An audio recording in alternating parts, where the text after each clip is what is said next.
Welcome back to Court Vision with So Pretty Tony. As you can see where we are and what we're talking about. And as we come on in, we are going to go ahead into my new segment that I have here on this channel. And on this channel, we have what we call, and we're going to make it super simple, Tony's Court Vision. Let's talk about it. Let's talk about it. Let's get into it. What's going on, chat? What's good? I see you, ADP. I see you, Tulip Play. Hey, Merry Christmas to you all. I know I saw you all briefly on Christmas Day. However, I'm coming back in, and as you have seen the title, we are coming in and we are talking about my girl Coco Gauff. Coco Gauff. I am doing well, Tulip. Thank you for asking. I appreciate you so much. Hey, I says we miss you. We miss you. I miss you too, man. You know how it is. You know how it is, guys. But this segment here is a really good segment. I think I shared it about 2 weeks ago, and I'm coming back to this journey because I want to speak highly upon some of our professional players right now, more so our African American players. How you doing, June Brown? I appreciate you coming to the building. I appreciate you. Good evening, good evening, good evening. But we are going to talk about Coco Golf.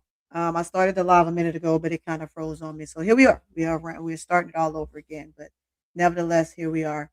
Um, However, when we are talking about Coco Golf, we are simply talking about some of the things that Coco Gauff has had to go through, some of the challenges she's faced, and so on and so forth. But we want to really get in here and speak on her truth and what she's going through at this time. And what she's simply going through at this time is a battle of PR, publicity, and all those things that are of a sort right now. Um, so, again, we are going into and we are going to talk about none other than our girl, Coco Gauff. And in this segment tonight, we're going to kind of try to break down the tension that has been shared between her and Slavenka and so much more. Let's talk about what is going on behind the scenes. So we saw that interaction during the French Open, right? We know what is happening. We've seen those different type of languages that have gone around throughout our presence and fooling with and dealing with certain situations and certain individuals. So let's take that down real quick so you guys can see me a lot clearer.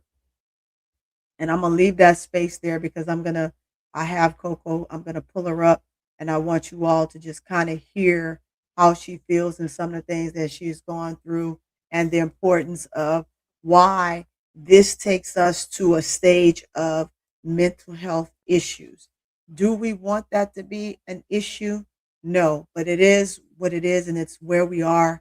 And we wish that we didn't have to attend to this. And I'm going to tell you, mental health is such a huge thing. And I'm going to pull myself down here just because I want you all to see me very clearly when I'm saying this. Mental health is huge. It's something that we all go through. It's a battle within um, society right now, and a lot of things that we're having to cope with, and the mechanisms of things that we're dealing with in life. Um, and although our athletes put on such a good faith, right? They put on such a good face to understand this is a very sensitive mic. I'm sorry, I got a new one, guys. Um, but it's one of those things where they have to put on the smile and they have to cheese and they have to show us just how great everything is, right? Because we want the young athletes of the world to see everything for what it's the greatness and the grand of the sport and where we are. Just like we sit here and we talk about Angel and all the things that she have to go through. We have to remember there's players in other sports that are going through some of the same thing, i.e., Coco Gauff, and that's why I wanted to bring her up today because I've seen quite a few videos that have come out. Some of the other greats have spoken upon this issue as well, and some of the things that Coco is having to tend and battle with. And it's not one of those things that we want to take lightly. How you doing, big girl? Thank you for coming to the building. I see you. I appreciate you coming on in and the support that you've brought forward to me and my channel, and of course me being on Bro Claude and Keisha's platform along with KSAP and being a part of the whole ordeal. Definitely my girl ADP and also Miss D. So I want you to know from me how grateful we are that you guys follow us and that you support us every step of the way in the things that we choose to bring forward to you on this panel. What's going on, Ms. D? I just spoke you up, and there you go. There you are. Welcome, welcome to the channel. I appreciate you. I appreciate you coming in. But again, on Coco Golf and speaking just straight facts of everything that she's going through in this moment, and mental health being one of those pieces. Hey, how you doing? I appreciate you coming on in the building, B Biggie. What are you talking about? Big Ham. I see you. 5715. What's up? What's good? What's good? What's good? Everybody come on in the building. We're giving people time to come on in, so we can go ahead and I can give my thoughts on what's happening with Coco Golf at this present moment. And she's so young, guys. Her being young the way she is, and along with Angel, and some of the things that they're just having to tend with and battling throughout their professional career. And I just want you all to hear some of the things that she chooses to no longer stay silent about. And before I really get into my thoughts of this, I'm actually going to pull her up and let you listen to her a bit. If you haven't heard, now you'll get to hear her a little bit. Bored, happy tulip. I see at tulip. Bored, happy Tony came on. Hey, I'm glad I came on too, y'all. I actually was gonna come on yesterday, but I got a little busy with GG duties. Um, and hanging out with the grandbabies now, not the grandbaby, but the grandbabies. And they're so adorable. They're well handsome, adorable as girls. So let's make sure we get that straight, guys. But let's pull her up so you guys can see. Uh, let's put her here so we can kind of have. Let's go ahead and play her. Let's get to it. Let's get to it. Where are you? Where are you? Where are you? Here we are. Oh, that is Jasmine Crockett. Okay, here we go. Let's play. And something that came out of nowhere. It's not about one match or one argument or one emotional moment. It's a buildup of things that kept inside for too long. And right now, I don't care about being politically correct or sounding soft. I'm going to say what's real for me, because the things that happened between me and Sabalenka, they crossed a line. And once someone crosses that line, you can't just pretend everything is fine. I'm not here to start drama. I'm not here to insult her, but I'm here to tell the truth as I lived it. And if the truth sounds harsh, then that's because the situation was harsh. People think rivalries in tennis are always respectful and friendly behind the scenes. They look at photos of us smiling at the net and assume everything is normal. But tennis is not always a friendly sport. Sometimes things happen behind closed doors that fans never hear about. And this is one of those times. Let me explain where all of this started. It wasn't during a match. It wasn't during a press conference. It wasn't even during a tense moment on court. It started during a tournament meeting last season, a meeting most fans don't even know players attend. It's not a big room with cameras. It's a small space, usually with only a handful of top players and a few officials that day. Both of us were there.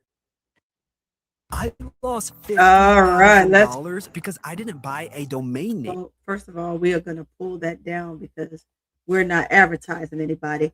But while that commercial is going through, um, these are moments, and I love when athletes come and share because it's hard to depict what's going on behind the scenes when they're always smiling and they do things with such grace, right? Um, and it's always important to see that they are human too, because folks tend to forget. They really truly tend to forget how everyone in this world is human and the things that they go through, and vice versa. So let's pull her back up here. That meeting, the conversation was supposed to be about scheduling, player well-being, and improving fairness on tour. I spoke about something that had been affecting me for a while, the pattern of unfair match times for certain players, including me. I said it respectfully, calmly, and I only talked about my personal experience. I wasn't blaming anyone specific, but Sabalenka responded in a way that completely caught me off guard. She cut me off mid-sentence and said something like, "You're young. You don't understand how this works.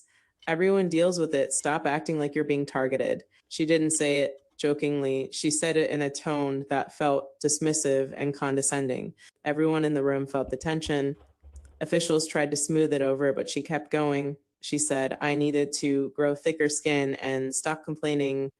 I remember sitting there stunned because I never complained. I simply pointed out a scheduling issue that was affecting my performance, just like everyone else in that room. But the way she spoke to me, like I was some child who didn't belong there, that crossed the first line. And that was the first moment I felt a shift in our relationship. Before that, we weren't close, but there was respect after that meeting. Something broke. It felt intentional, it felt personal, but I kept it to myself. I told my team, but I didn't want to make anything public. I didn't want fans to blow it out of proportion. I didn't want drama with another player, but that wasn't the end.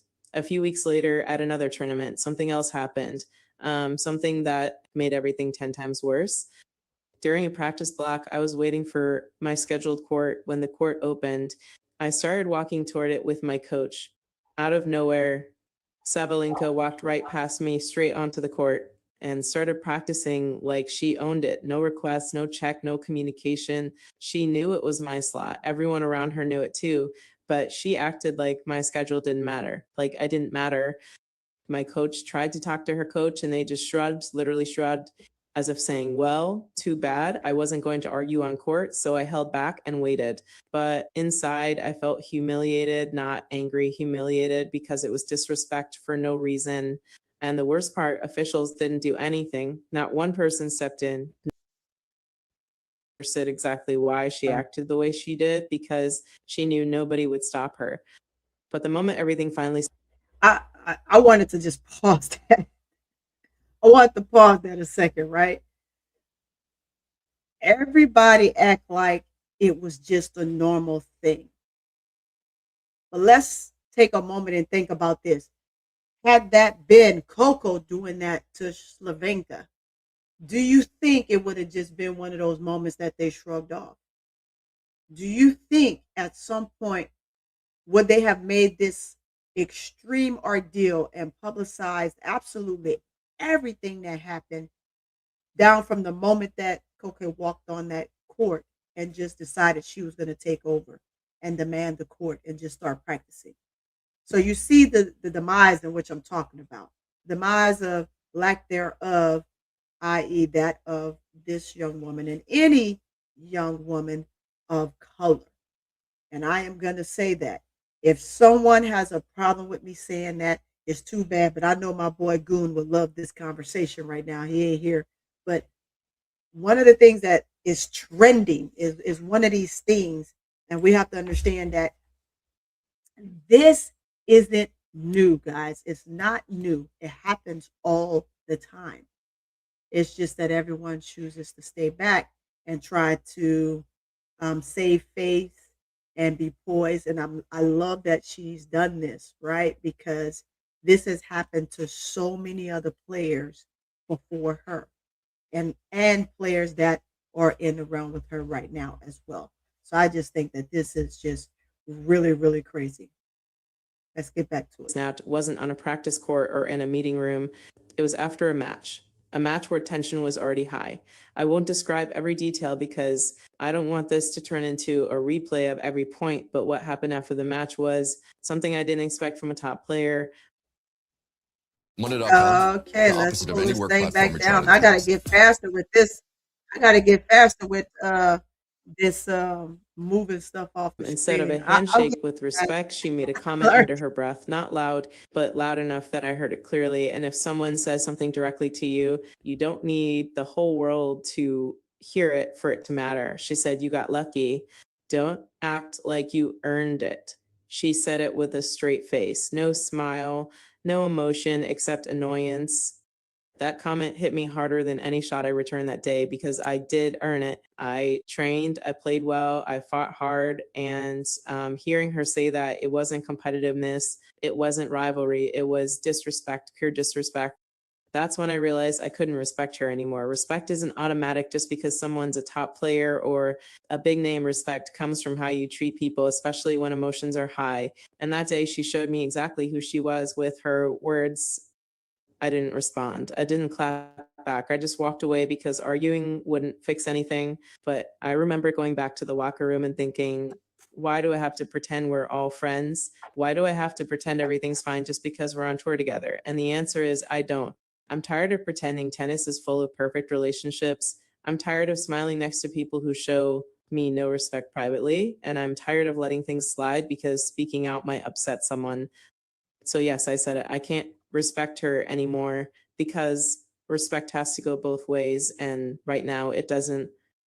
After that match, after hearing her say, "I got lucky," I kept replaying it in my mind. Even when I tried to shake it off, it stuck to me. You don't expect a top player, someone who understands pressure training, sacrifice to completely dismiss your win like it meant nothing. And it wasn't the words alone, it was the intention behind them. It wasn't frustration, it was arrogance. And I walked away realizing she genuinely believed I didn't belong on the same level unless she decided I deserved to. But honestly, the part that made everything worse wasn't the comment itself. It was what happened after in the locker room.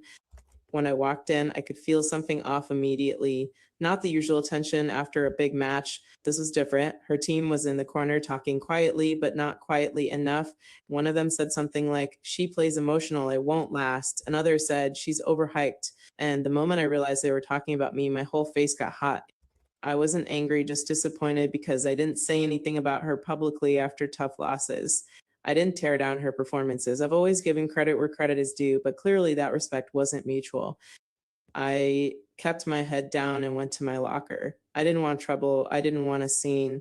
But as I was taking off my wristbands, she walked in, that feeling when someone enters a room and the energy shifts. That's exactly what happened. Her presence wasn't neutral, it was heavy. Like she carried the whole conversation from outside into that room. She didn't look at me directly at first. She just tossed her things onto the bench loud enough to make a statement and started venting to her physio about how some players act like they're champions after one win. She didn't use my name, but she didn't need to. Everybody knew who she was talking about. I sat there thinking, why is this even happening? I beat her in a match. That's tennis. You win some, you lose some. But the way she reacted, it showed me that the match wasn't the problem. It was me, my existence, my progress, my rise. Something about it bothered her enough to make everything personal. Finally, she looked over at me and instead of letting the moment pass, she said, "I hope you enjoy the spotlight while it lasts." Not hateful, not yelling, just a cold statement, but sometimes calm words cut deeper than loud ones. And those words did. I didn't respond, not because I was scared, but because I didn't want her to think she had any control over my emotions. So I just said, "Good match," grabbed my bag and walked away. I refused to stay in a room where someone was trying to belittle me just to make themselves feel bigger. I wanted to. The next I'm day, sorry, I keep everything hitting the felt wrong one. weird. I At wanted to breakfast, some pause this players gave me again. I want to pause that again. I know I'm gonna figure this out. However, tell me, chat, as an athlete, those that played any sport, when you enter a room, right, or you're already in a room and someone enters a room that just disrespect you, what is your reaction? What do you do? Do you do what Coco did, and you just kind of maneuver around. You will just kind of ignore the moment that they're even in the room, kind of not give them that face. Do you leave them be and you move forward? How do you as an individual react to that? And this is for you, chat. This is a question for you because I know me, right? If First of all, I don't know how I'm gonna allow you to just kind of get away with it, but sometimes we're in a moment and we don't want to do things in the public eye. Give or take. Okay. Oh, here we go. Let's go to the first. Miss Jacob. Yeah, they still are. Oh, you guys talking about something else. Um, I know for me, and this goes not only just if you're an athlete. This could be something at your job, something that you've kind of had to tend to even within your job, right? You are doing your job and you are, say, showing your employees, you're the boss, you're the manager, right? And you're showing your employees XYZ, but one of your employees decide that they're going to do something that's great to kind of show you up in front of everybody. Now, mind you, that employee may be extremely right, but instead of you as the employer giving the employee the credit where credit is due and praising them, you just kind of give them a whole soliloquy of how you don't like it. It was disrespectful. You crossed the line, type of situation, right? But in much respect, that employee just kind of gave you a spanking in front of your the rest of his peers because you were wrong in something that you said and it was not right. But however, he just spanked you in front of your employees. It's one of those things where you sit around and you say, "Oh my God, like where are we and what are we doing and why?" But sometimes we have to understand that we're not always right, and most of the time you're not always wrong. Sometimes things just kind of become a draw. But I know me in a situation like this, if I'm in a room, I just beat you, and we have to go into the same locker room, and you come in there with the noise, I don't know, man. It might be one of them situations where it just depends on the moment, because sometimes we will do things that save face, i.e., a situation that I was just in roughly at work, right? You have to kind of take one of those moments, and in the military, it's like that. A person can kind of come at you, and it's shocking. And you like your first initial in your mind, you're saying, I'm on, man, I'm on F this so and so up. How dare they talk to me that way? But you can't do it because you got everybody watching and you got everybody in your surroundings. And this is Coco's situation. Do I react because I'm in a stadium and I'm in an arena and I got all these people everywhere, right? And I know that this person said this and they're wrong. Do I combat that by telling them how wrong they were and exposing them right there on the spot, or do I walk away? And then when I walk away, they come into the locker room, and now we're more of a closed setting, but at the same time, there's other athletes within the locker room. Hmm. What's going on? She wins. Thank you for coming in the building. We appreciate you coming in, girl. We appreciate you coming in. To Coco, uh, she presented herself well. Yeah, she definitely presented herself well. She's one of those individuals.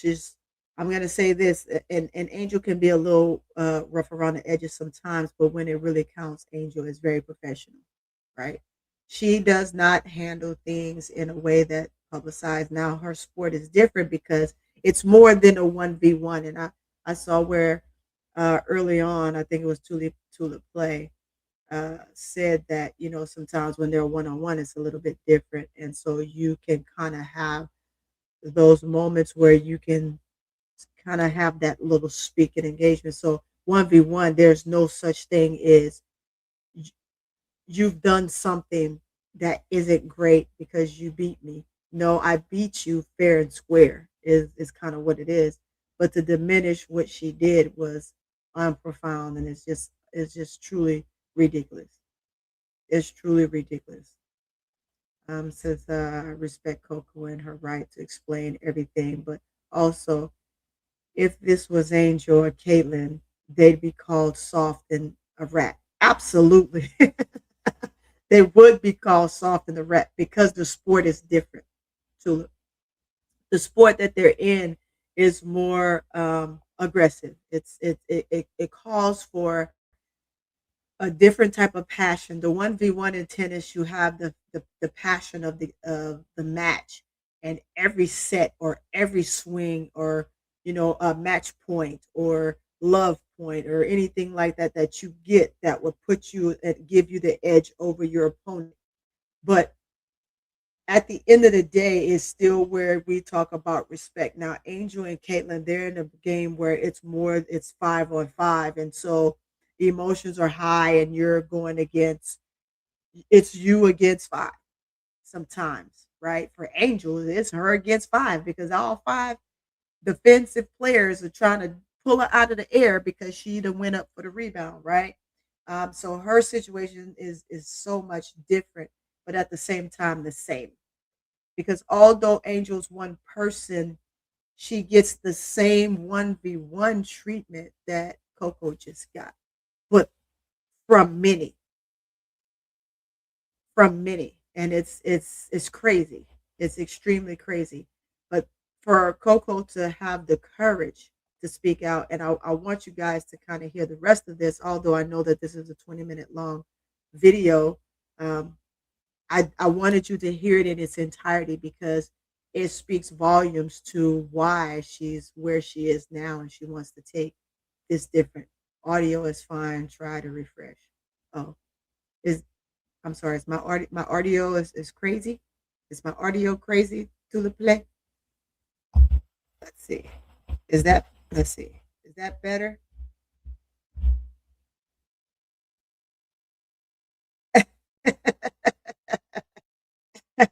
Yeah, I'm gonna play at ADP, but yeah, I kind of want you guys to hear it. It says, "Trash talk is part of sports, as long as it is within the boundaries." Yep, I don't see the problem with it.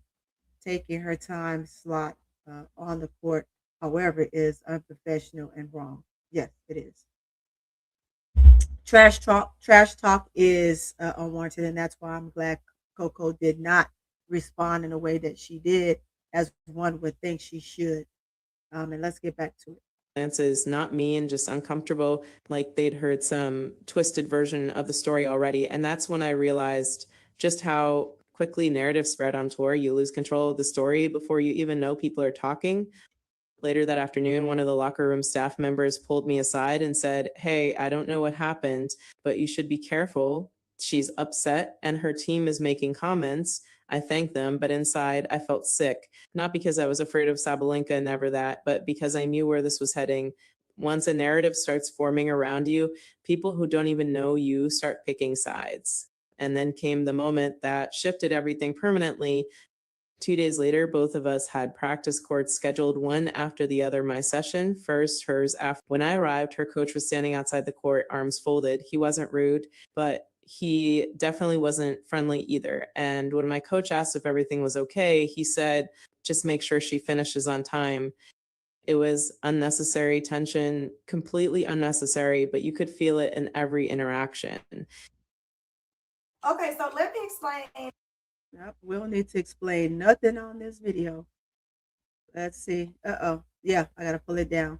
Yeah, y'all teaching me. Y'all teach me. Pull it down when the video comes up until it's done. Let's mute it and let it play through so I can kind of get it to click back. Okay, skip. Now we're back.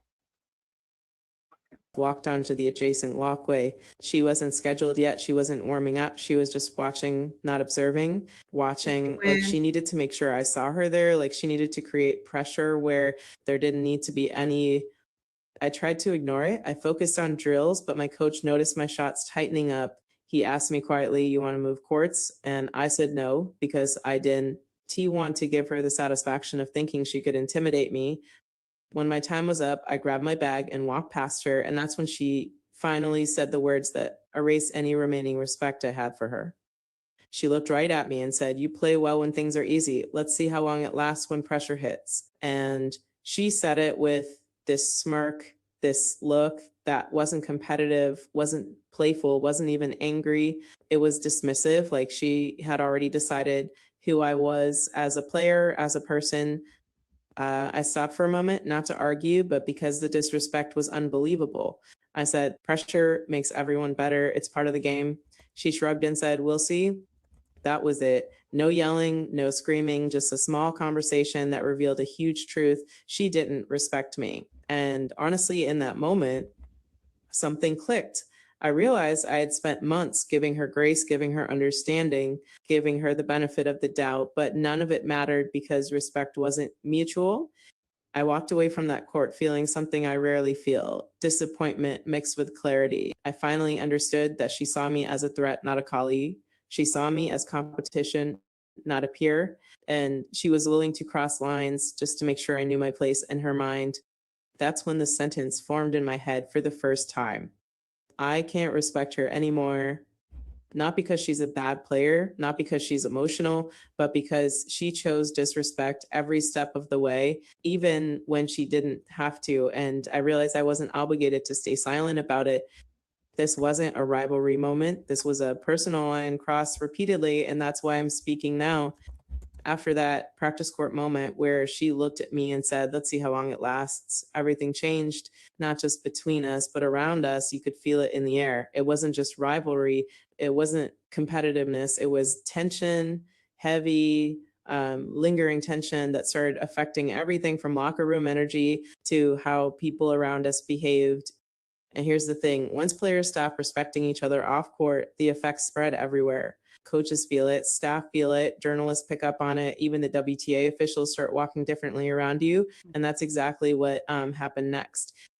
The very next day, I had media obligations, nothing major, just a quick press session, but the questions were strange. 3 different reporters asked me variations of the same thing: "Is everything okay between you and Sabalenka?"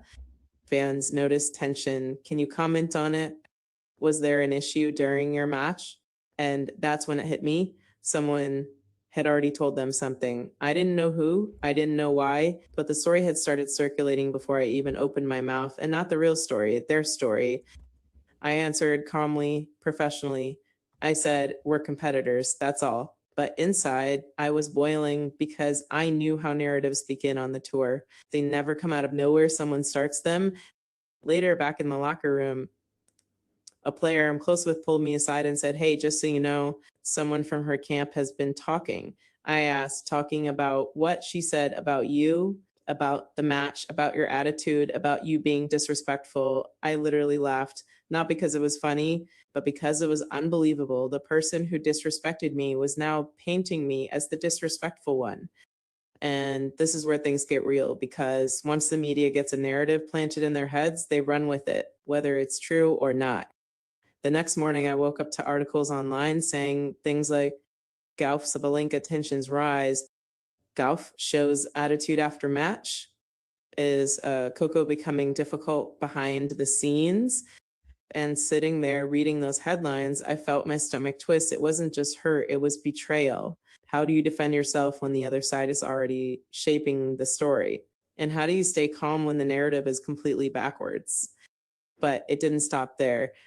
Later that afternoon, the WTA called me in for a quick conversation. Whenever they say that, trust me, it's never quick and never casual. It was 2 officials. They sat me down and said they've been hearing concerns about tension between me and Sabalenka. I told them calmly that there were some disagreements and some disrespectful moments, but nothing more than that. But they didn't seem satisfied. One of them leaned in and said, "Coco, you're becoming very influential. You need to be mindful of how you carry yourself. People look up to you." The implication was obvious. They thought I caused the problem. I responded respectfully but firmly. I said, "If you want to understand what's going on, maybe you should talk to both sides, not just me." They looked at each other and didn't say a word. And that silence told me everything. The story reaching them wasn't neutral. It wasn't balanced. Someone was feeding them a version that made me look like the issue. Excuse me, what is the most amount of money you make? Ain't no most amount of money she made.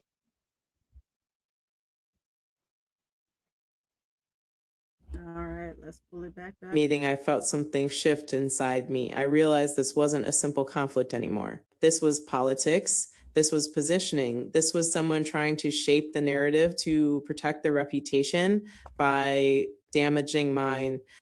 And honestly, that's when I lost the last bit of patience I had. A few days later, something happened that sealed the entire story forever.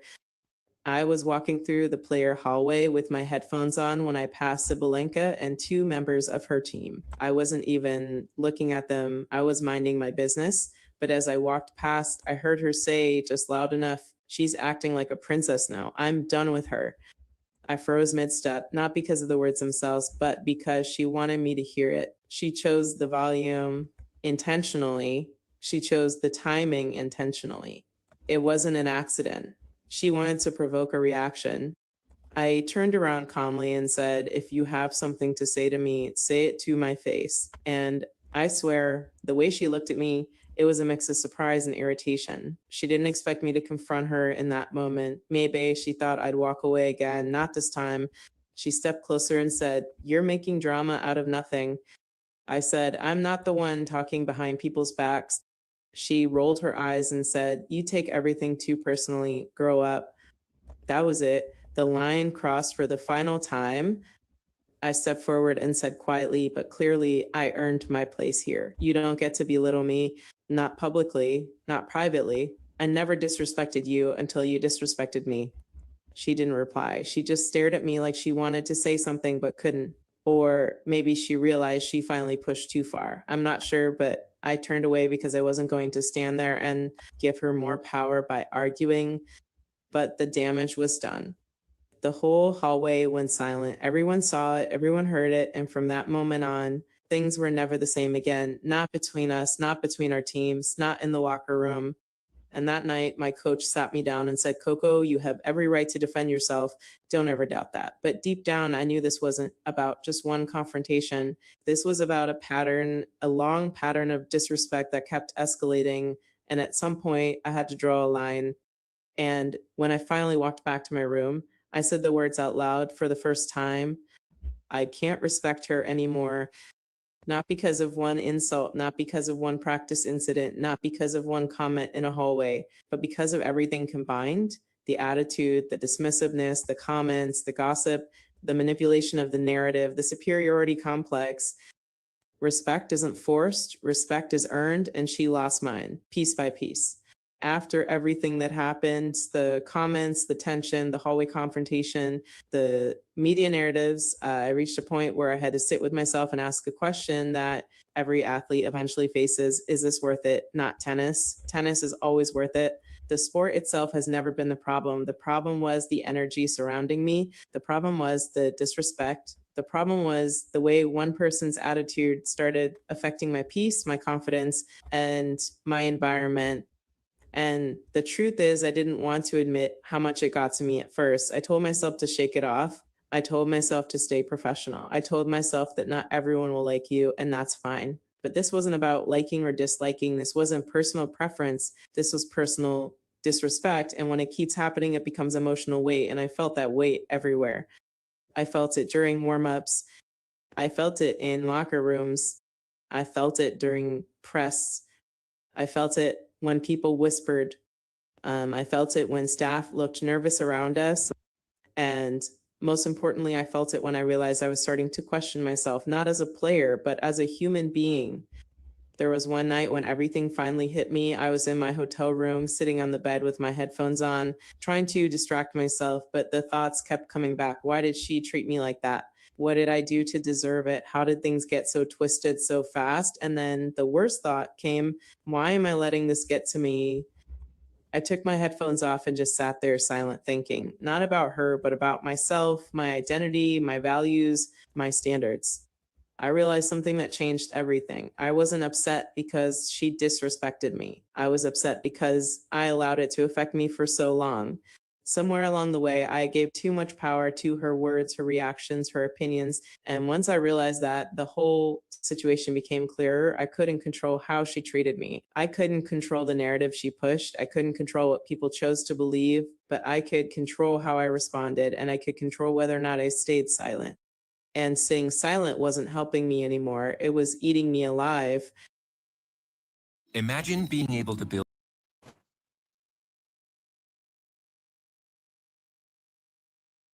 Whatever, baby. Something different. I stopped paying attention to her energy completely. And Almost if done, guys. she made a face, I ignored it. If she whispered something, I ignored it. If her team stared at me, I ignored it. And I stopped giving her that power. And slowly I felt myself getting lighter, not happier, but stronger. The WTA, meanwhile, did what the WTA always does, nothing meaningful. They called me in again, asked if the issue was resolved. And I said, there is no issue unless someone creates one. They nodded and moved on. That's how things work. They don't fix the culture. They just wait for players to stop talking. But I didn't forget and I didn't forgive, not because I'm holding a grudge, but because forgiveness requires accountability, and there was none. People always say athletes should be mentally tough, and we are, but toughness doesn't mean silence. Toughness doesn't mean tolerating disrespect. Toughness doesn't mean letting people walk over you. Toughness means standing up for yourself when the world expects you to smile and stay quiet. And that's why I'm saying this now. I'm telling this story because young players coming up deserve to know the truth. They deserve to know that sometimes your biggest opponent isn't across the net. As someone in the locker room trying to break your confidence, they deserve to know that not everyone will treat them with respect, no matter how respectful they are. And they deserve to know that speaking up doesn't make you weak, it makes you honest. I didn't want this to become a feud. I didn't want this to become gossip. I didn't want fans to pick sides. But at some point, staying silent becomes another form of suffering. I kept everything inside for months because I didn't want to look dramatic or emotional or sensitive. But if being sensitive means having boundaries, then I'll take that label proudly. So let me say this clearly, calmly, and with full honesty. I don't respect Sabalenka anymore.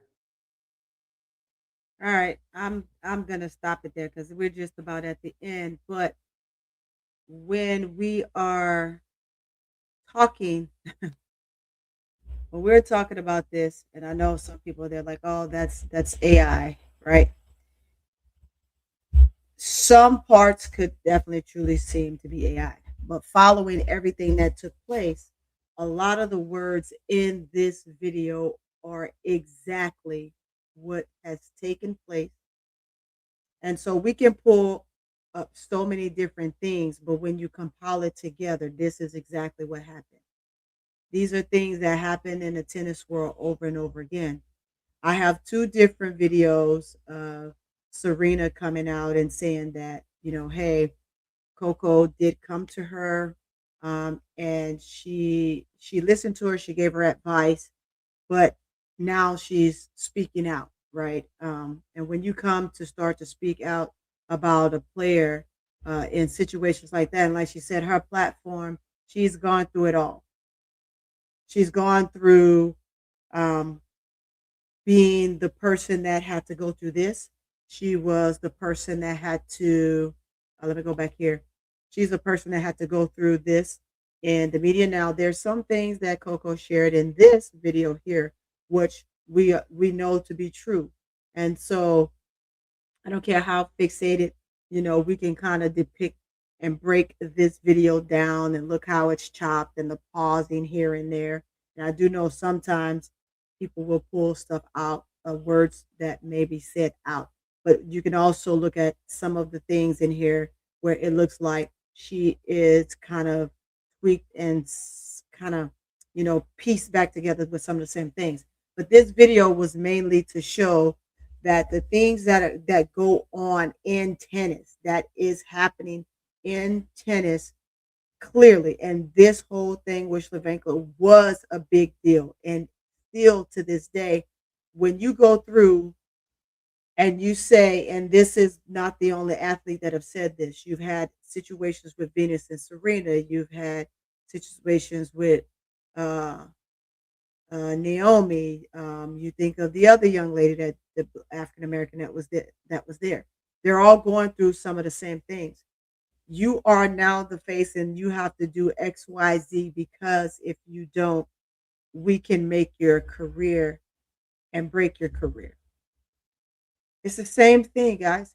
Look at what they attempted to do with Angel. So this is the same coincide when you think about things that go on behind the scenes. And like they said, I'm someone from the basketball aspect can kind of give a small insight of behind the scenes, but not a full insight because I haven't been in it for a little while. But when the league started, and for a better part of the beginning of it, first few years of it, I was. So I kind of can give you a navigation of some of the things that do happen. And then when it comes to a sport like this is literally truly no different, but at the same time different because it's a 1v1. And I think, again, Tula spoke on that. When it's a 1v1 and you're going through stuff like this, it changes the narrative. When they say that they can take your slot, you have a media slot. And it's the same with any sport, right? You have a media slot and your slot becomes someone else's slot, right? So now you don't get your media shot, which also is a part of your brand deals and some of the things that you have. Because when you are a top player, especially in tennis, when you become the face or you're that top player, you get all, if not most, you get majority, if not all, interviews. So when you don't get those interviews and you're unseen, or if you don't, as they say, play and move to the beat of my drum, I'm gonna fix your next schedule that kind of basically can hurt you. You can kind of win it, but I'm gonna make you tired. I'm gonna let you play on a smaller court or a court that's in the back and not the main court that have the televised videos and cameras and things like that and the lighting on the court, and then turn around and have you play the game as early as noon the next day, which you just played the night before, which is very hard on the tennis player's body. That's why they can play back to back, but you got to give them the hours. You got to give them the time for rest. So if they played at noon today, they shouldn't play until at least noon tomorrow, at best tomorrow night, because it allows their body to recover. But if they play at noon and then you have them playing at 9 a.m. the next morning, then where is it that their body recovers? So these are the things in which we talk about, and this is where this comes and alludes to some of the things that happen behind closed doors and behind the scenes of tennis. And it is those that say, I want you to avoid these questions because these questions are going to be asked.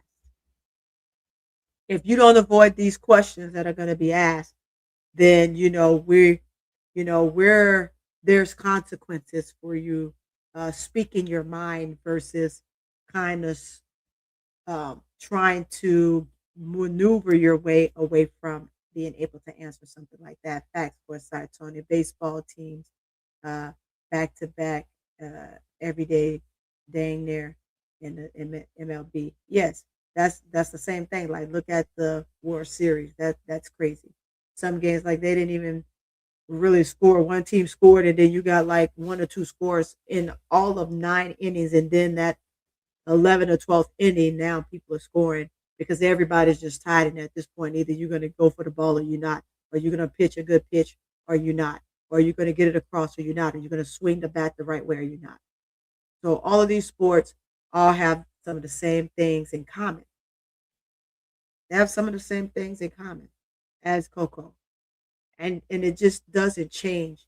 And I do want to play Jasmine Crockett's. I know that this was a long one, but the one person that I want to make sure that I play because it is important, and she was on the View, and she spoke on this issue because it is an issue.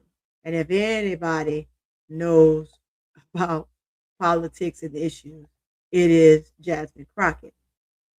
And so let's get into Jasmine real quick, and then we can speak a little bit more freely about all of this in just a moment. So let me get to Jasmine. Let's enlarge this so it's up and open. And Jasmine's segment is just like 17 minutes. steamroll right over you. And unfortunately, we see that ever since day one, baby, that pen been going and it ain't stopped, and it's steamrolling over all of our rights. Asmund Crockett didn't walk onto The View that morning expecting to make headlines. But by the time she walked out, the internet was melting down. It wasn't just another debate about sports or politics. It was a live television masterclass in truth-telling, the kind that makes audiences jump out of their seats and producers panic in their earpieces. Because when one of the hosts decided to question Coco Gauff's attitude, Crockett went off script, off cue, and straight into history. And here's the kicker. She did it with 15 words that will be replayed for years. Coco Gauff isn't angry, she's awake. And that scares the people still asleep. Those words detonated across the internet like a cultural grenade. What started as a calm talk show segment turned into one of the most viral political pop culture moments of 2025. Let's rewind and set the scene, because this wasn't random. This was a collision of politics, sports, and unapologetic Black excellence that America just couldn't look away from. Why don't the Japanese get I diabetes? tell you, these videos be on it.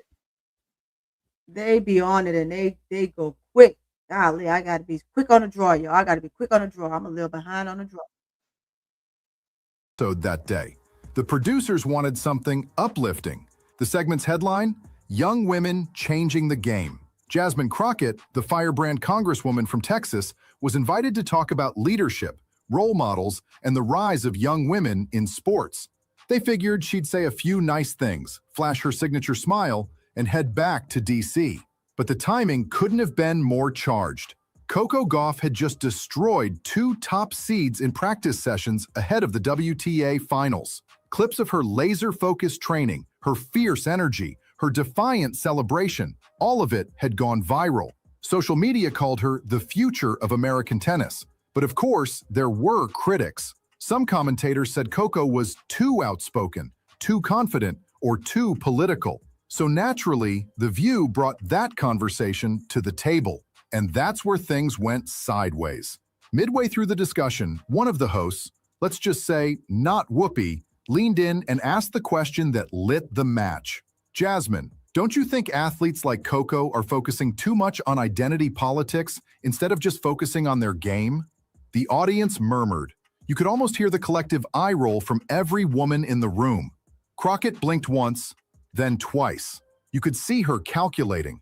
For a moment, she smiled politely, that "you don't even know what you just stepped into" kind of smile. Then she leaned forward, adjusted her mic, and said the words that froze the table. Coco Gauff isn't angry, she's awake, and that scares the people still asleep. The crowd went dead silent. Whoopi Goldberg leaned back with a smirk that said, "Here we go." Joy Behar's jaw literally dropped. The audience hesitated for a second, then erupted in applause that drowned out the studio feed. See, Crockett didn't just defend Coco Gauff, she decoded a whole cultural double standard in one sentence. Because let's be honest, when a young Black woman shows fire, it's attitude. When a white athlete does it, it's passion. Crockett wasn't going to let that slide. She continued, calmly but firmly, "Every time Coco wins, y'all call it confidence, until she talks about where she comes from. Then suddenly, it's politics. Her joy threatens people who still think humility means silence. That's not on her, that's on us." Boom.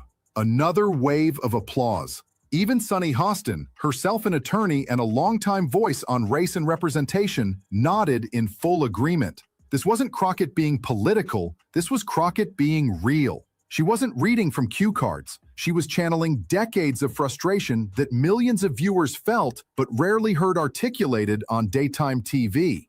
Producers reportedly tried to cut to commercial early, but Whoopi, the queen of letting good chaos breathe, waved them off and said, "Nah, let her finish." Crockett did. She leaned back in her chair and dropped another truth. The issue isn't Coco Gauff talking about who she is. The issue is America still thinking Black excellence should come with a warning label. Within minutes, someone in the studio audience uploaded the clip. Shaky footage, bad angle, but crystal clear audio. And that's all it took. Twitter, TikTok, and YouTube lit up. Within an hour, Jasmine Crockett was the #1 trending topic worldwide. Hashtag Coco Gauff trended second. The reactions came fast and loud. Someone posted the clip on Instagram with the caption, "Unapologetic, unfiltered, unforgettable." Others wrote simply, "This, period." Political voices joined too. What Representative Crockett said about Coco isn't just about tennis. It's about every field where excellence gets rebranded as arrogance when it comes with melanin.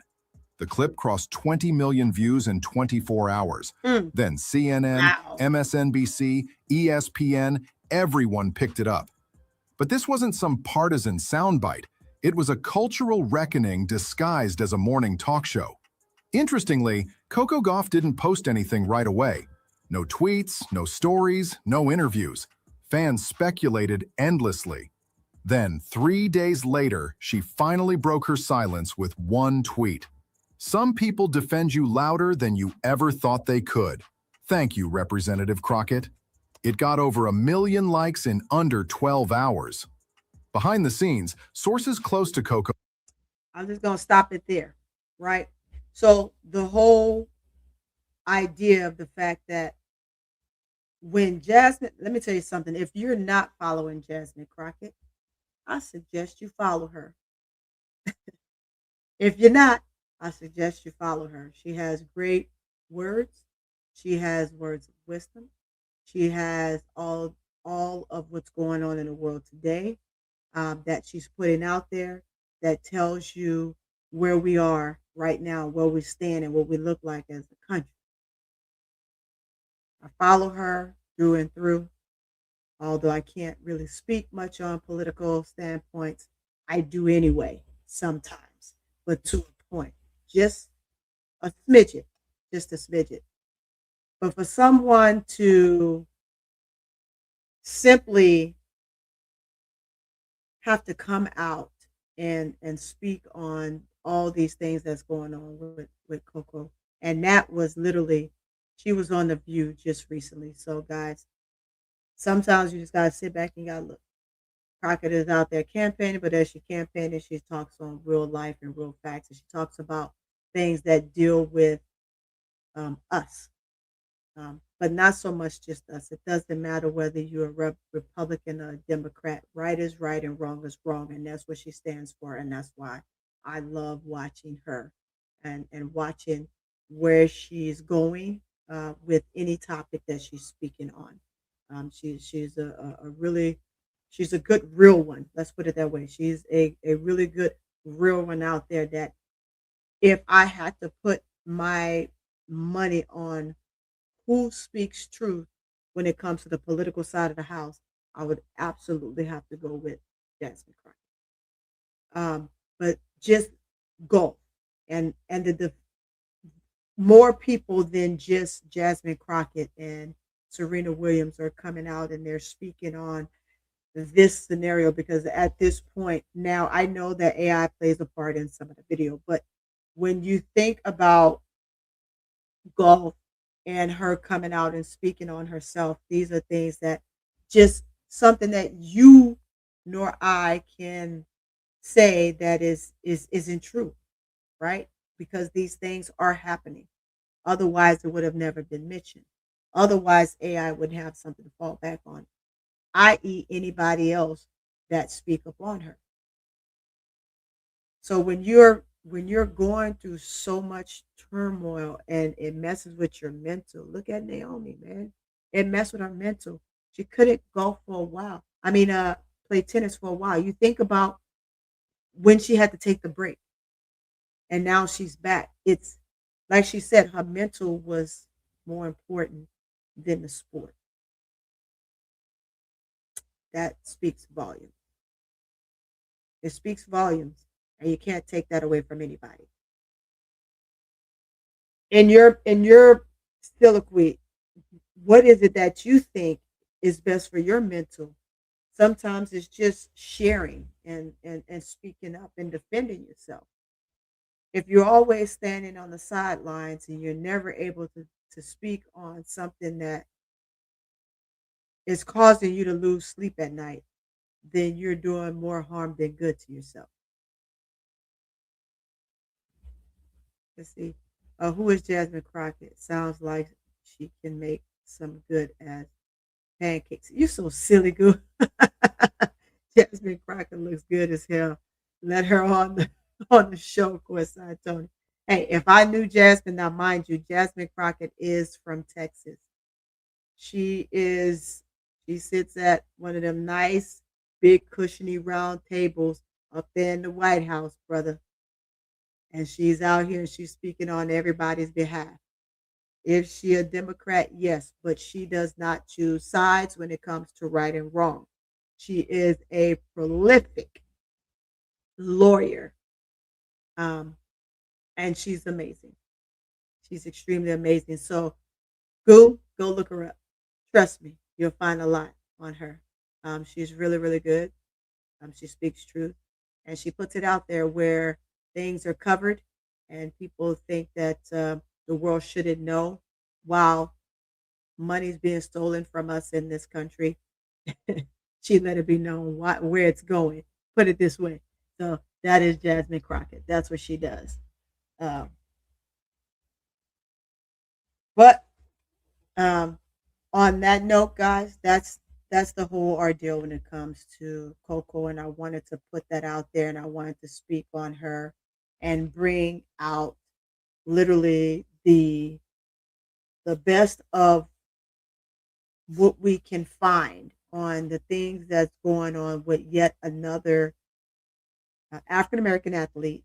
And don't get me wrong, guys, if something was going on with a Caucasian athlete or a Hispanic athlete or any other nationality, right is right and wrong is wrong. And I'm one of those people that will speak on things when it comes to what's right and what's wrong. It just so happens right now, the biggest problem that we have in our country right now seems to deal with the colorization of one's skin that is of black.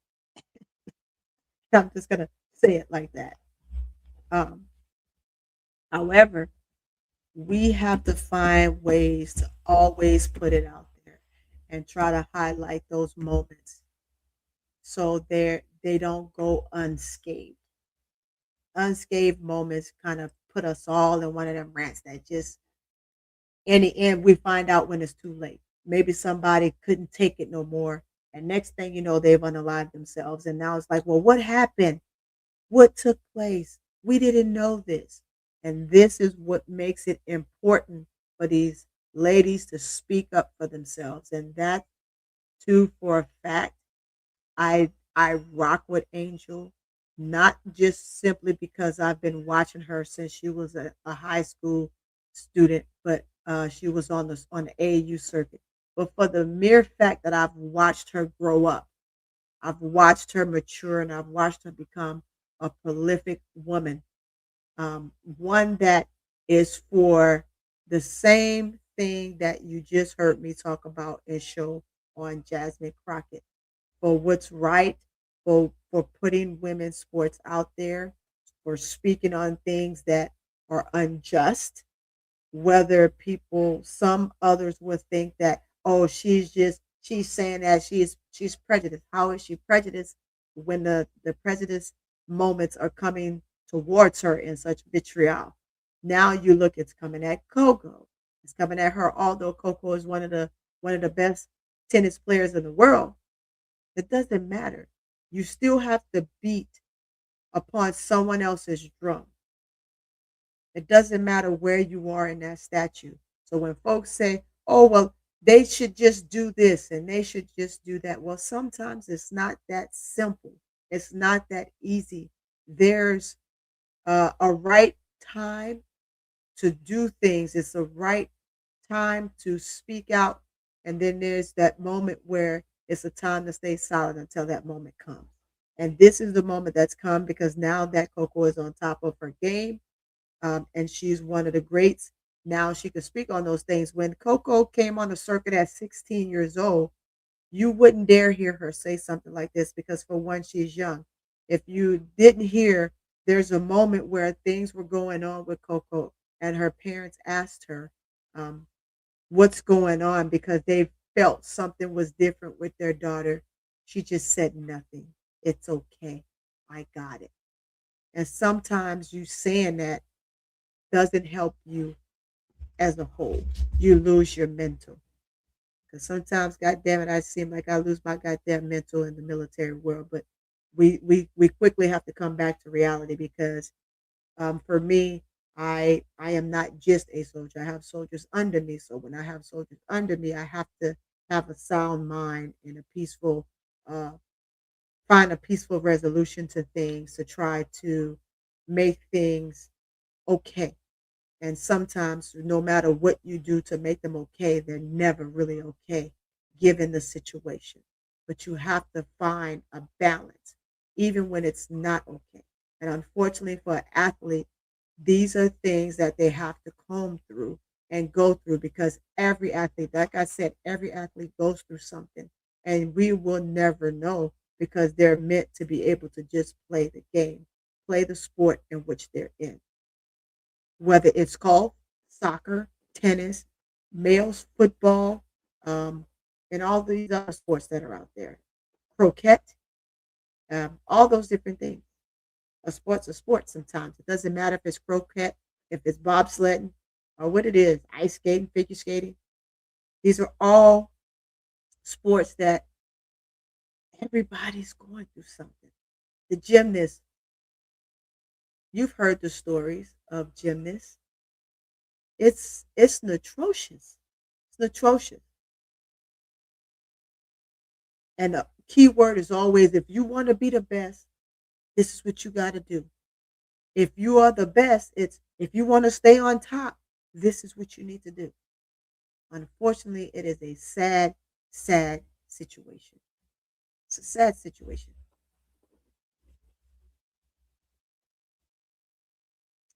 Facts go side, Tony. Do they put shit in the military food?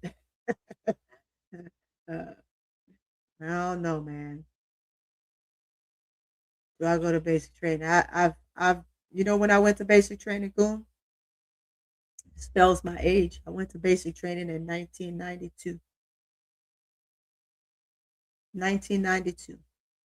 That's when the military, anything goes. People can talk about your mama, your daddy, your cousin, your brother, your sister. It doesn't matter. They can tell you you can go to hell and there ain't nothing you can do about it. You get hit with the brim of a hat. You roll up and down hills and all that stuff. Go hug a tree. I was once told, hey, go hug that tree.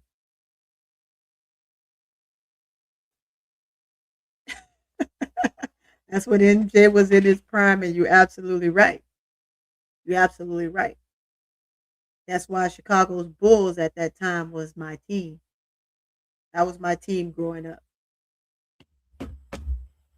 And to say that they're not my team now, I'm not going to say that. They're still a team that I watch. They're just not the team because right now I just watch all teams. So I don't have a favorite team when it comes to the NBA.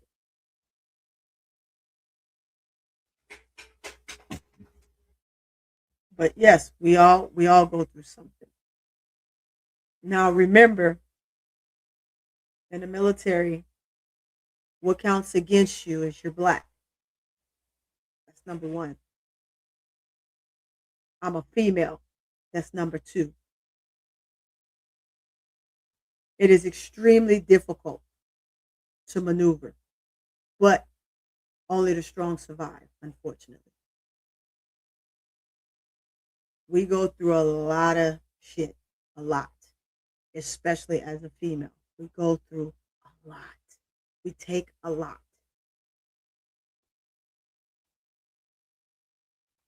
But nevertheless, if it's something you love doing, you'll do it. It's just like the sport. If you love the sport, you'll find a way to stick through it while making your voice heard at the same time, not putting yourself too deep in a situation to where you can no longer deal with or play that sport or do that job.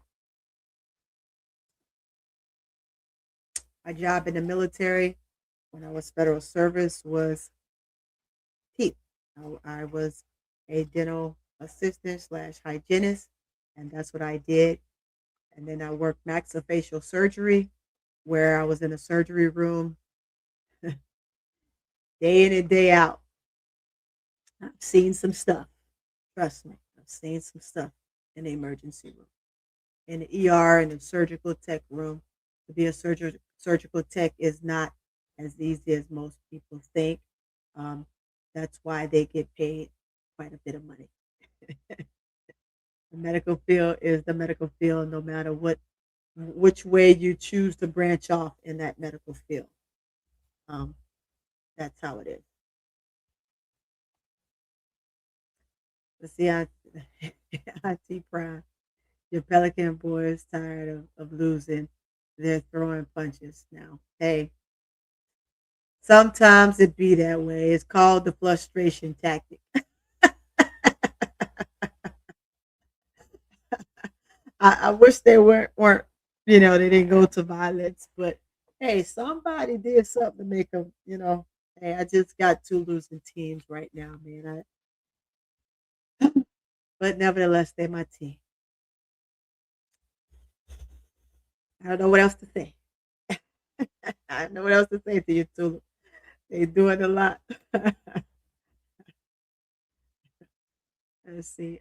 Course side, Tony, how many you whooped in the military? Oh, quite a bit. Can't disclose, but quite a bit. I'm a Put it this way, Goon. I'm a bad motherfucker. Put it that way. I am. I'm a bad MF. I am. I really am.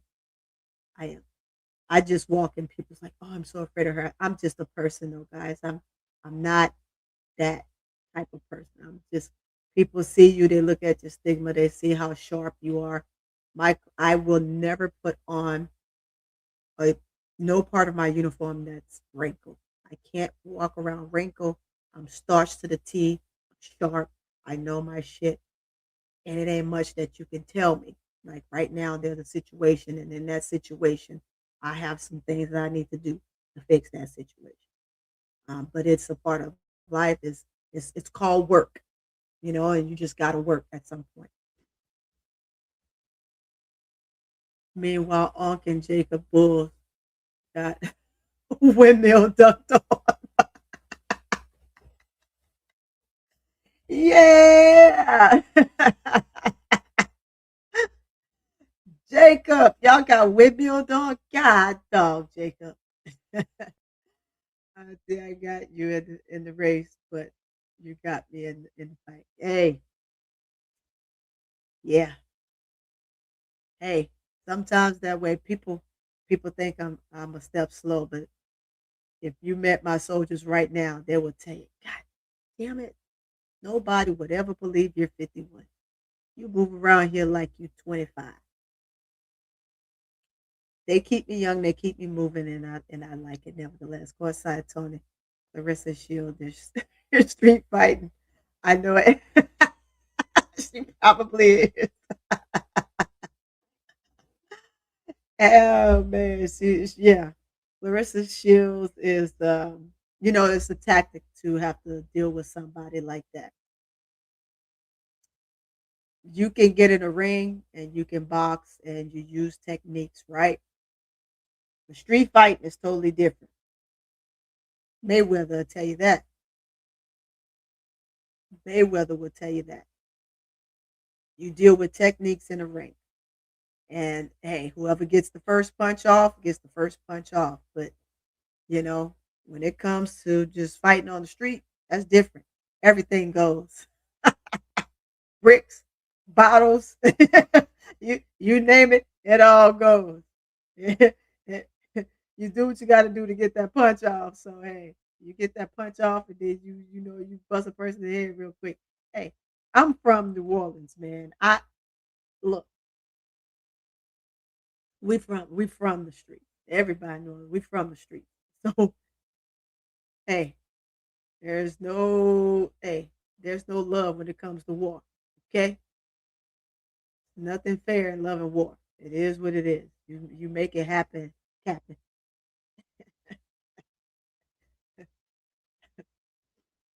It says, Miss Prime, if the UFC was around in your prime, would you fight? You know, I'm gonna tell you a story, and I'll make it real quick to the play. In New Orleans, you know, the I'm gonna say the little gangsters out there, the gangsters, they used to have little little boxing matches.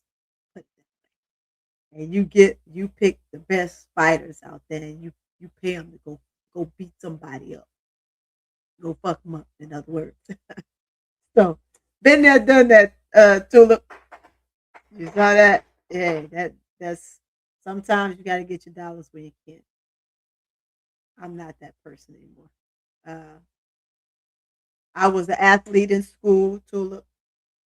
I stayed out of trouble. I've never been in had a run in with the law. I'm straight. I have like the perfect record in the world. But I tell you, there's moments that could have went different. Let's put it that way. Alicia Baumgartner underrated, but she ain't ready for Clarissa. No, she's not. I agree with you. She ain't ready. I want to see that fight too. I want to see that fight. Let's see.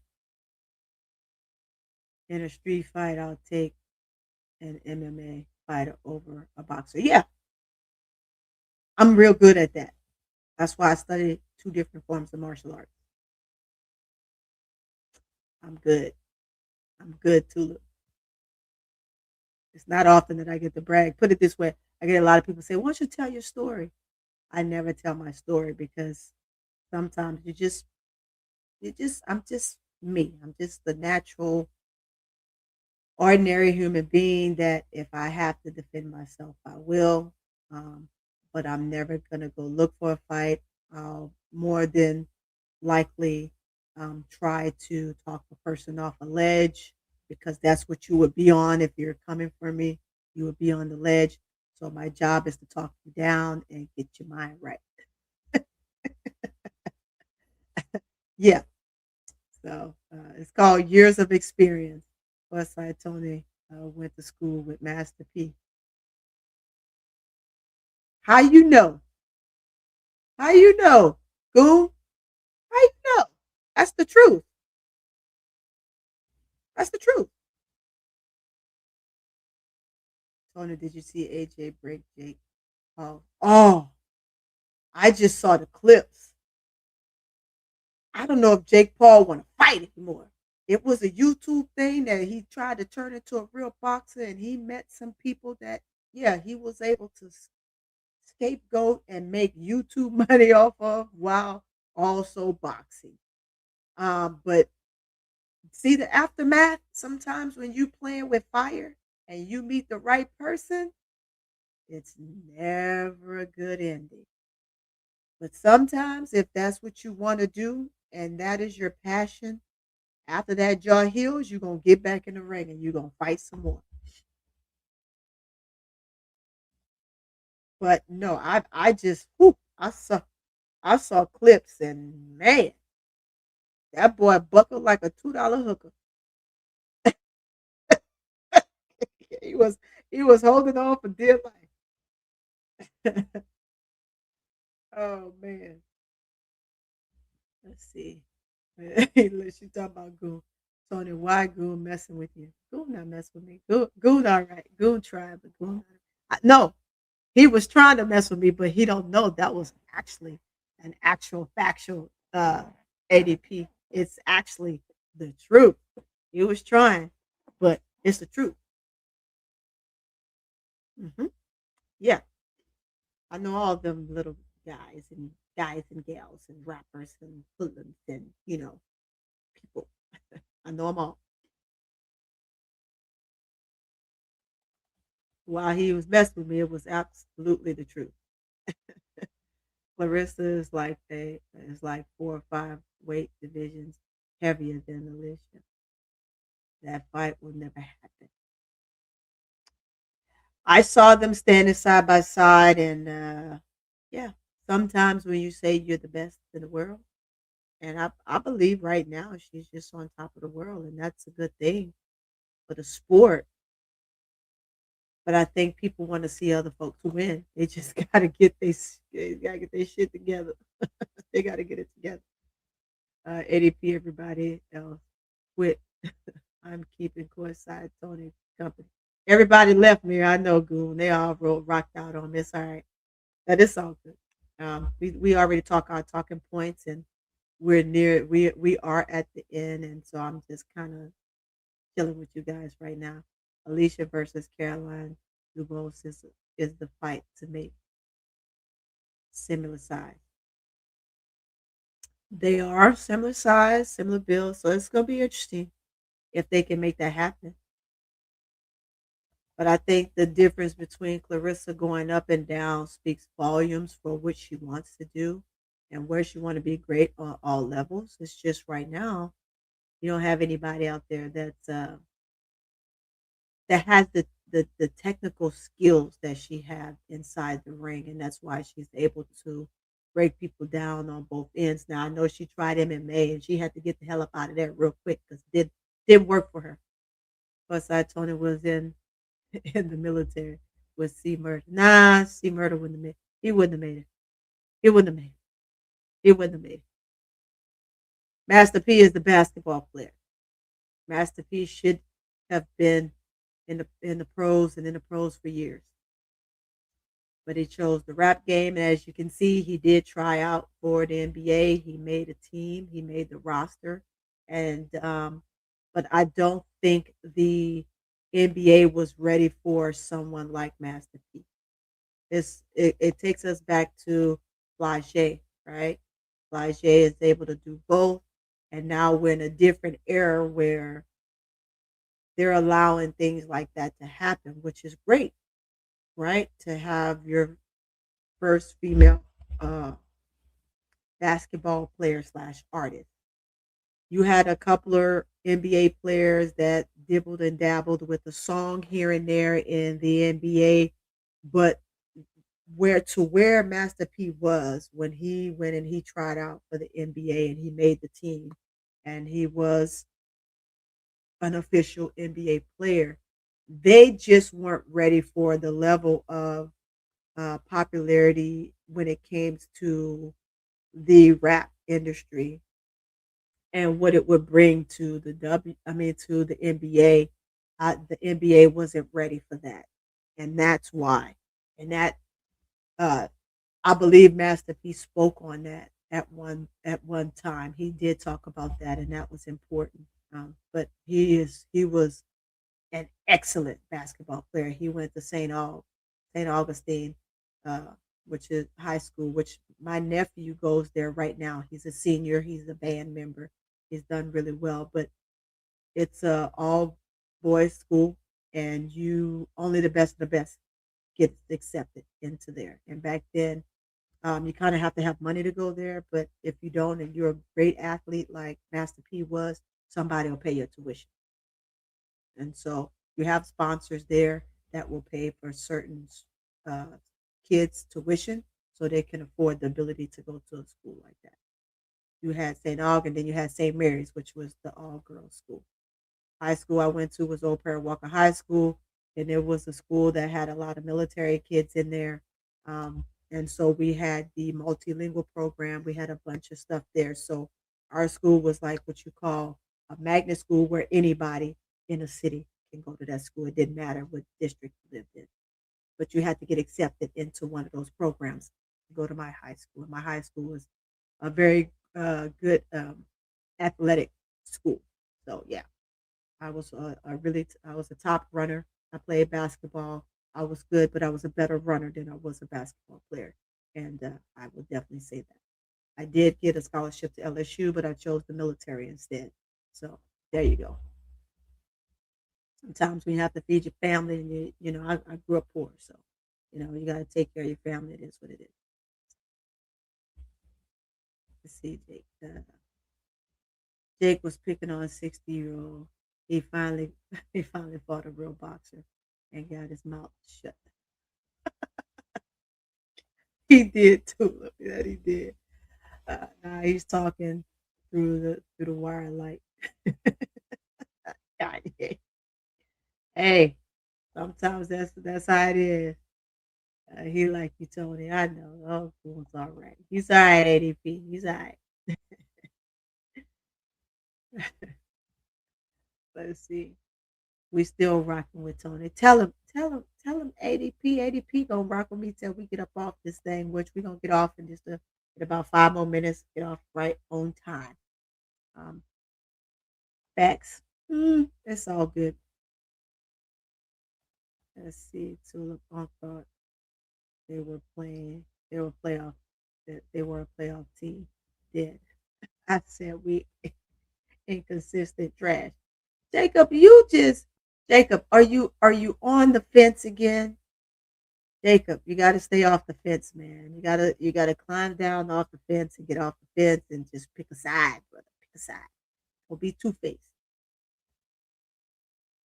Of course, I Tony, but C Murder and Master P did go to the military. Yeah, yeah. C Murder went to the military. All right, he's still there, and it ain't the type of military you think.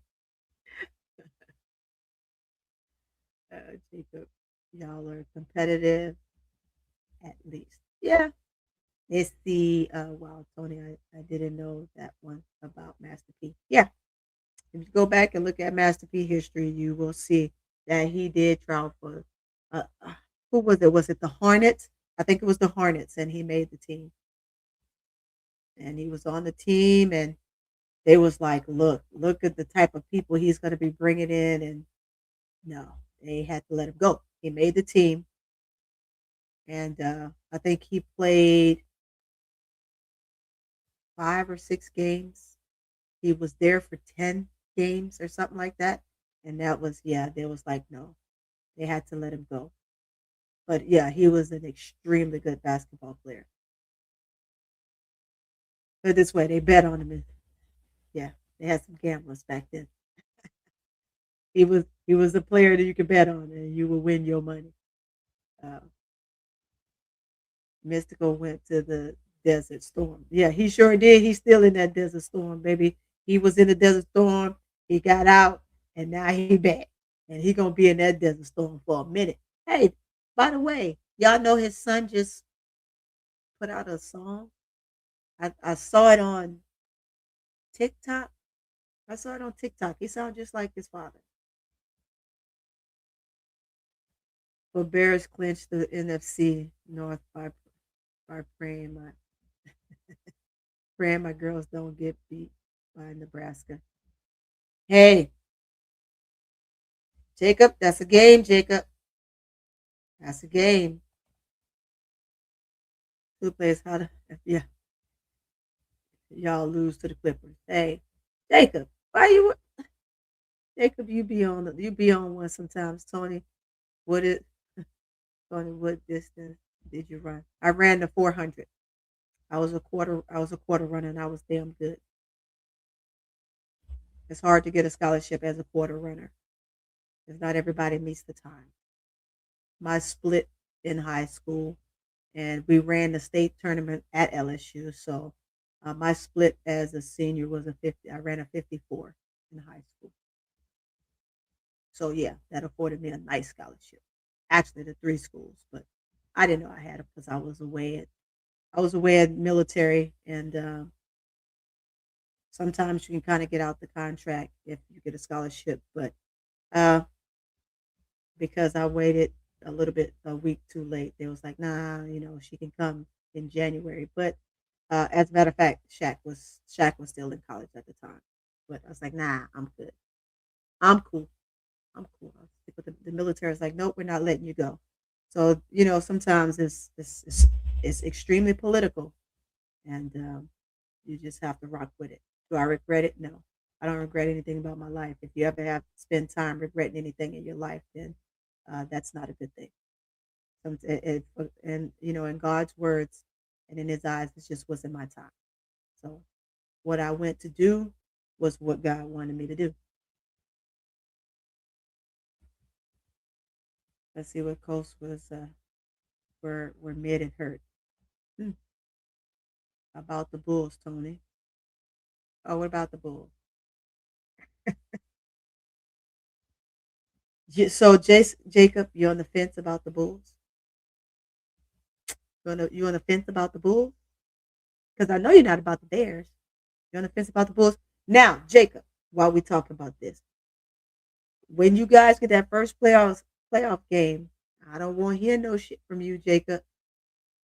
If y'all start off slow and y'all start losing the game, I don't want to hear that. Don't be flip flopping because you say that's your team. Stick with your team. Stick with your guns, my man.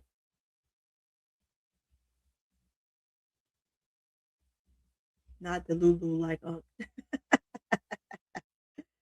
So you said you're covering AU. I I just want to see. Oh, okay, okay.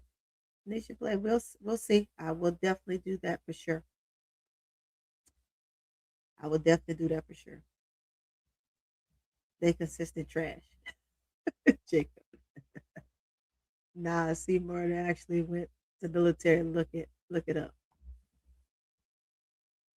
Jacob. Cut it out, Jacob. I don't need to look it up, Jacob. Cut it out. I know just about everybody in New Orleans that went to the military, my man. It wasn't very many of us. Trust me. I know who all went during my era. During my era, I know who all went. Why? Because we all knew each other. We all knew who was going to do what, when, why, and how. Tony, what do you think about LSU missing out on our jersey? Who's who's going to replace Big Four now? Hmm, that's a good question, Tulip.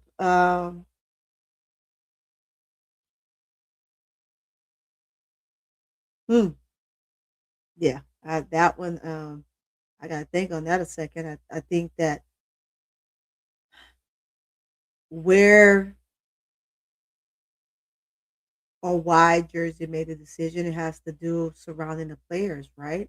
I don't think that the players that LSU have is a bad group of players, but remember we spoke about them having a ton of a ton of guards already. And her playing a position like-minded there of Big Four. I think that there's a couple of signees, committees for LSU that could they won't come in and it won't be a jersey, but I wish she'd have gone there. However, I mean, South Carolina has such an amazing program. I would it wouldn't matter to me if she went to them or LSU, even that of UConn. But I don't see her fitting in a UConn system, right? I see her fitting in a Dawn Staley system. If she wants more freedom, then the perfect system for her would be LSU. However, she made a choice. I guess Dawn gave that stellar uh, vocal voice, gave her what she needed to hear, and that's why she's there, which is great. That's really good. I got to learn to be unbiased. Yeah, you do, Jacob. You said it. You say you straight. No,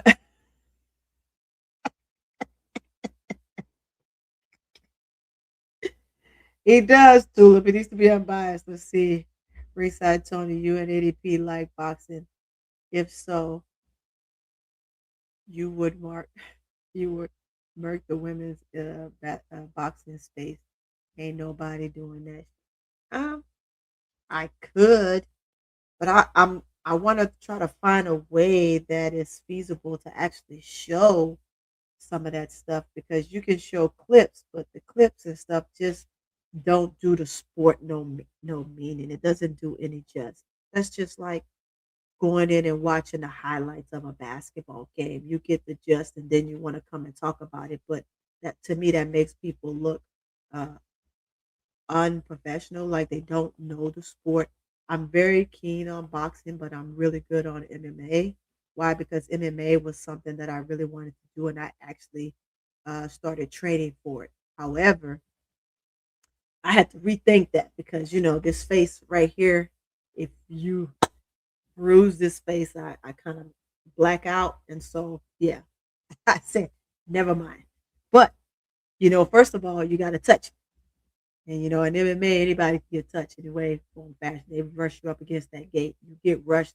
You study wrong for just a mere spitch of a second. And it gets to be uh, not so good for you on that end. Trust me, it's bad. I've been hit, and it doesn't feel good. I've been kicked so hard that it make you see stars, but you gotta quickly break out of it and get back in the fight. So yeah, Tony, I'm a fan of both Bulls and Bears, but I'll admit it. We know you're a fan. It's just sometimes you're a flipper when it comes to the. You act like a flipper sometimes. You're a fan, uh, but you act like a flipper, Jacob. I'll say we play like trash. Yeah, we know. We know they play like trash.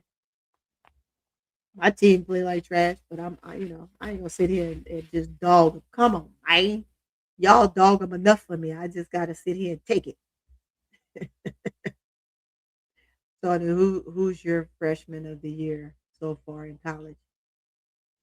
I don't have one. I'm still debating. Definitely ask me that question before we get to playoffs, and I'll have one. Because right now, I got five I'm looking at, and out of that five, I got three major ones, but I have to see how they fare in conference because right now anybody can look great. Anybody, any and all, gonna look fabulous when it comes to your teams and when they're blowing teams out, and you're gonna see them put up numbers. But when you are playing teams that are going to challenge you along the way, that's what's most important to me. Like right now, everybody's spending this time working on their sets, working on their teams, and trying to build from there. So to me, everybody looks good. Some look better than others, but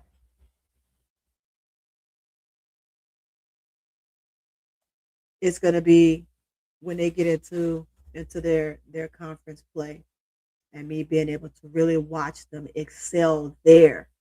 That's where I want to really see them excel, and I want to see the returnees do something different, which means they have to sell themselves if they're seniors.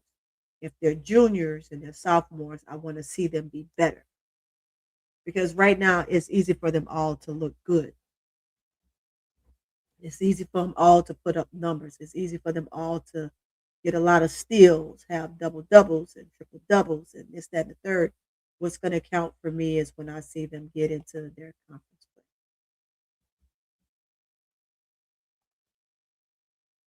Nah, Tony, see Murder went to the military.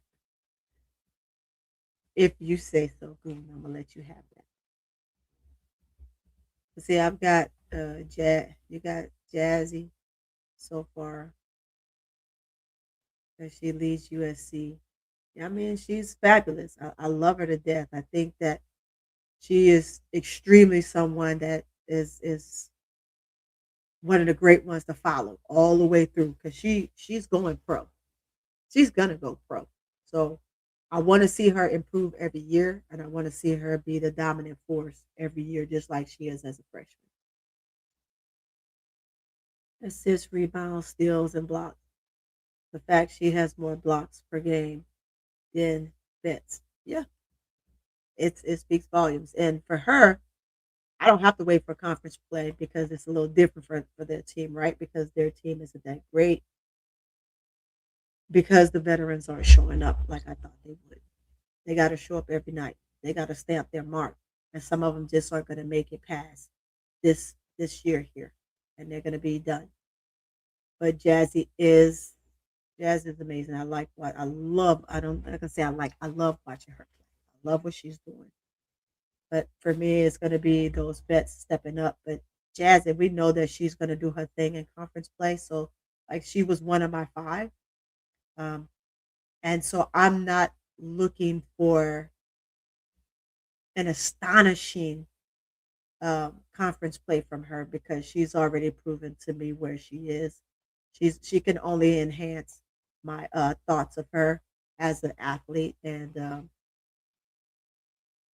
being one of the top freshmen out there. I gotta say the same. I right, Jacob, Flipper fan. Dana Evans winning the unrivaled. Okay, cool. Yeah, dream on, buddy. Dream on. I'm just gonna say dream on. Dream on. Let's see. USC has a tough schedule. Played 3 of the top 10. Yes, they have. That's why I said what I said. I'm not expecting her to do too much more because she's in my number. Um, and she's also in that top three. When I said I have five, but I mainly have three. She's in that top three, and I'm curious to see what these other two are gonna do. So before I say who the five is, and then the top three of the five, you already know now that Jazzy is one of them. I want to see what those other four are gonna do because they can be kind of interchangeable. Jazzy is not interchangeable. She is it. She's in one of those. Before I can say that she is going to be my number one, I have to kind of see what these other two are going to do. And yes, they have played some of the top teams already. I love it. I love the fact that they've done that and she's shown her skills and how well she can be more poised and relaxed at such a young talent and young age at this moment in NCAA. Well, Blanca playing against the Big East. That means she's gonna look better than she actually is. She might, she might, Jacob. She might. Hmm. She's talking about Goon.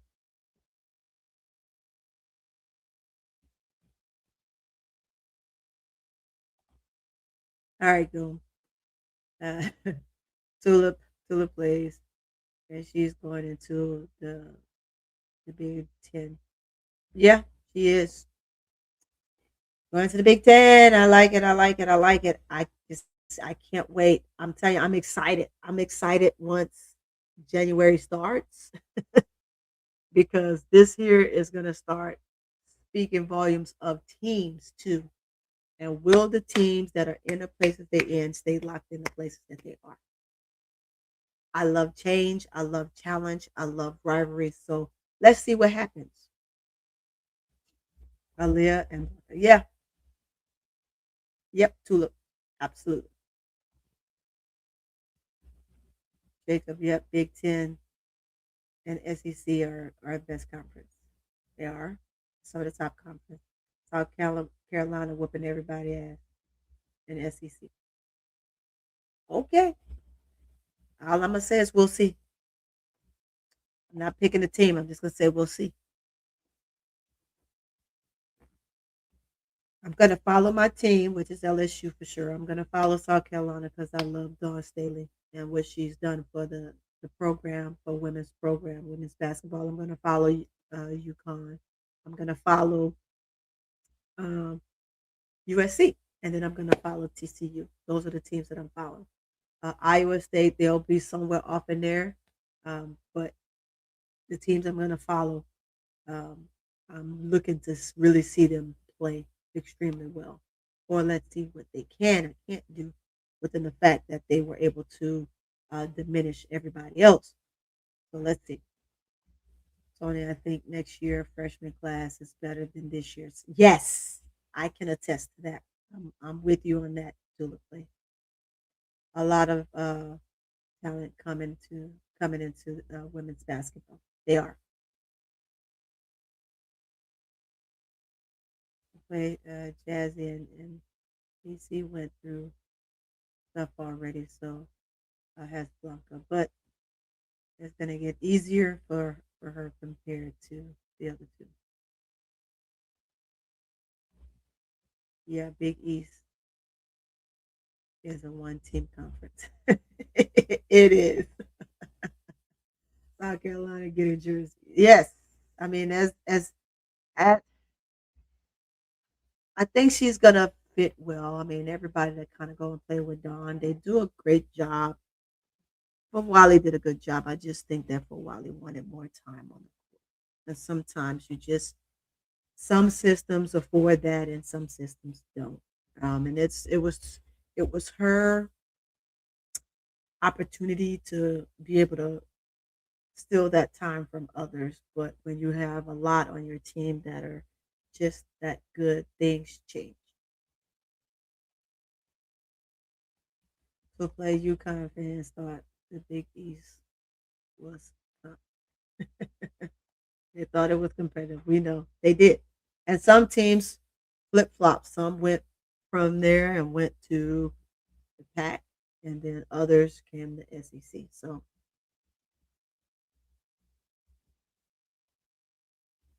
zero comp. Yep, zero comp it is. Tony, what do you think of Loyola? Let's see, Lampy. Lola Lampy. Let's see. LSU freshman for next year. I like her. I like her a lot. I think that she's gonna be able to step in and do something right away. Although I know that they have the class that they have now, and those guys playing as well, she's gonna be able to come in and do some things for sure. I like her. I like her. Let's see if that's true. Let's see. Back what's that, Tony? Laser for Wale, the next MJ of the WNBA. Jersey, the next Alicia Thomas with the jumper.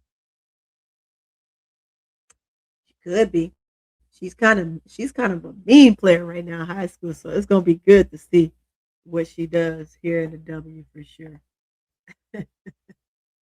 uh, People were going after USC fans because they got Jersey. I said we got Sata and Sata, two number one players. Like, leave us alone. Mm, I don't know why they're going after. I mean, a decision is made is a decision made. I have. Let's see. Have you seen Southern Harlem? I have not. I have not. She's the number one prospect committed to USC. I've seen that she. I saw that she committed, but I haven't seen her Hall of. I haven't. I'm a pull it up. Like a lot of the freshmen before they come in, I like to pull them up to see what they're like.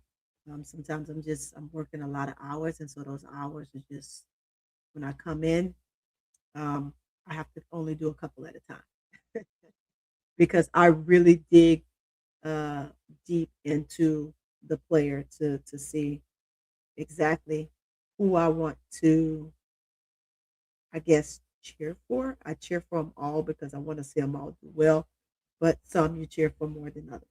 Some, depending on the program they go to, you have an opportunity to do more and see more. Trojans don't need jersey, need a center. Hmm. Yeah, they do. They need a center. They really do. Instead, we got Burner. So you don't think Burner gonna make it work for you, Jacob?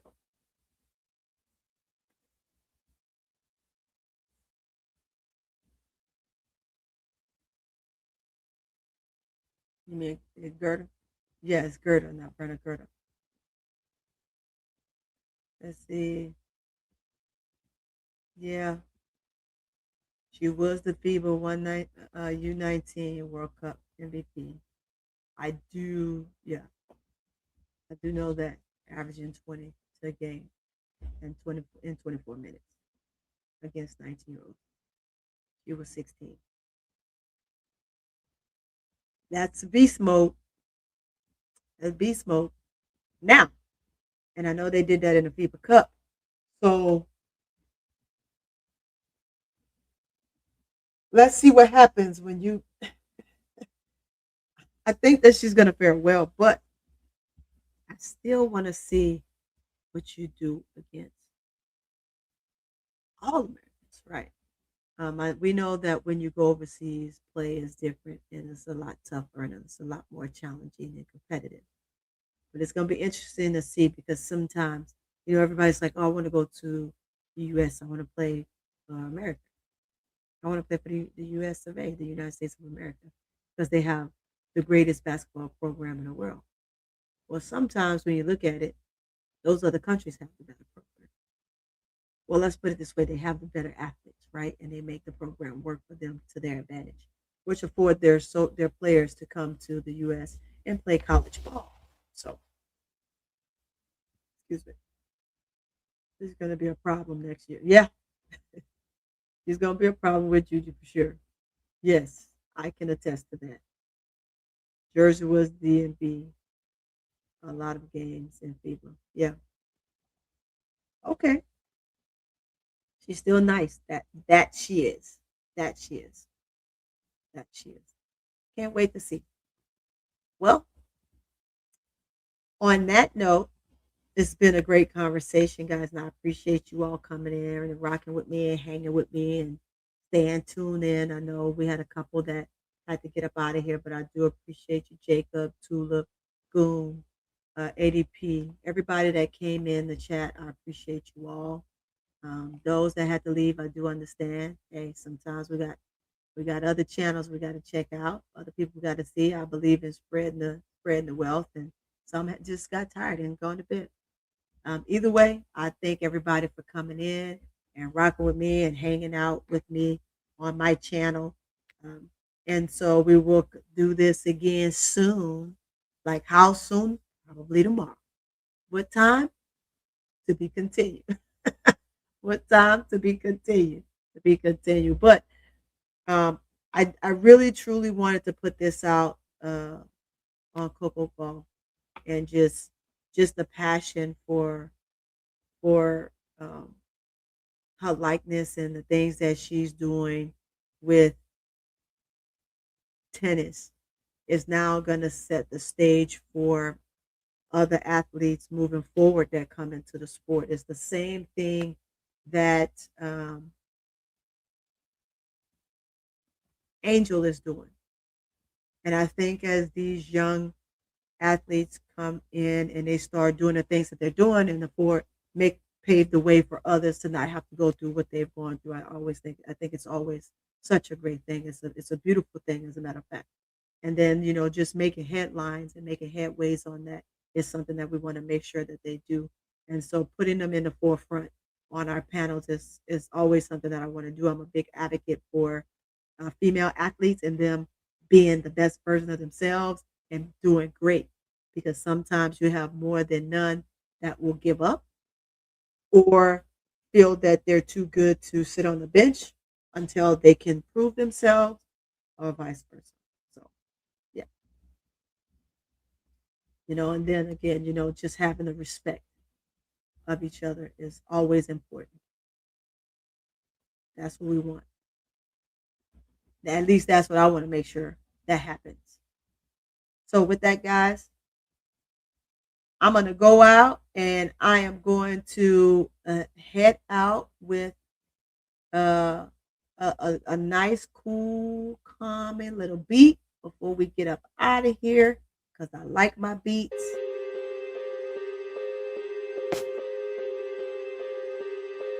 For coming, hanging out, and rocking with me. It's been real.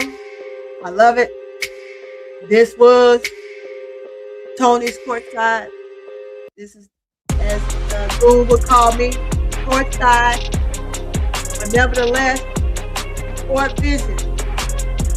And talking about the facts is where we are. But thank you guys again. Appreciate you.